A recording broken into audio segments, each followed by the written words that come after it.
புத்தனுக்கு 80 வயதாகிவிட்டது. மரணப்படுக்கையில் இருக்கிறான்.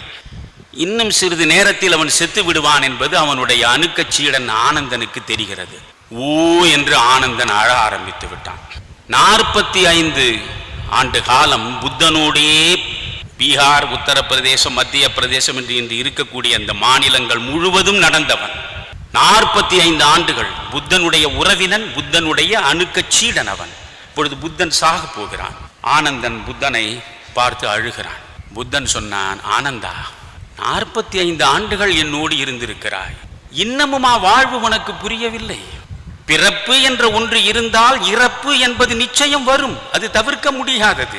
எந்த ஞானியாக இருந்தாலும் யாராக இருந்தாலும் இறந்துதான் தீர வேண்டும், இதற்கு அழுகிறாய் என்றான். உடனே ஆனந்தன் சொன்னான், புத்தனே, நான் உனக்காக அழவில்லை, எனக்காக அழுகிறேன் என்றான். உனக்காக நான் அழவில்லை, எனக்காக அழுகிறேன் என்றான். புத்தனுக்கு ஒன்றும் புரியவில்லை. நாம் சாக கிடக்கிறோம், நமக்காக இவன் அழவில்லை என்கிறான், பிறகு அவனுக்காக அழுவதாக சொல்கிறான்.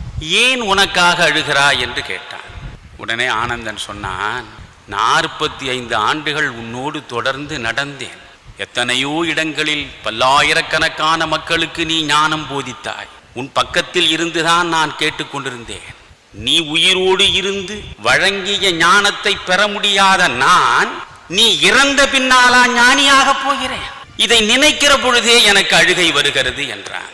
உடனே புத்தன் அவனை மெல்ல பக்கத்தில் அழைத்து சொன்னான், ஆனந்தனுக்கான செய்தி இல்லை, உங்களுக்கான செய்தி அல்ல, உலகம் முழுவதும் உள்ள மக்களுக்கான செய்தியை புத்தன் சாகிற பொழுது கடைசி வார்த்தையாக சொல்லிவிட்டு செத்தான். வாயை திறந்து சொன்ன கடைசி வாசகம் என்ன தெரியுமா? ஆனந்தா, இங்கே வா. நான் இருக்கும் பொழுது அடையாத ஞானத்தை நான் இறந்த பிறகும் அடைய முடியாது என்று தானே நினைக்கிறாய்? இங்கே வா. அப்போ திப்போ பவ என்று சொல்லிவிட்டு செத்து விட்டான். அப்போ திப்போ பவ.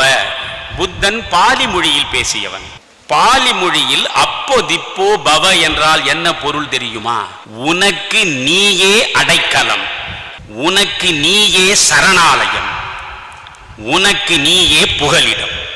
உனக்கு வேறு சரணாலயம் கிடையாது, வேறு அடைக்கலம் கிடையாது, வேறு புகலிடம் கிடையாது, உனக்கு நீதான்.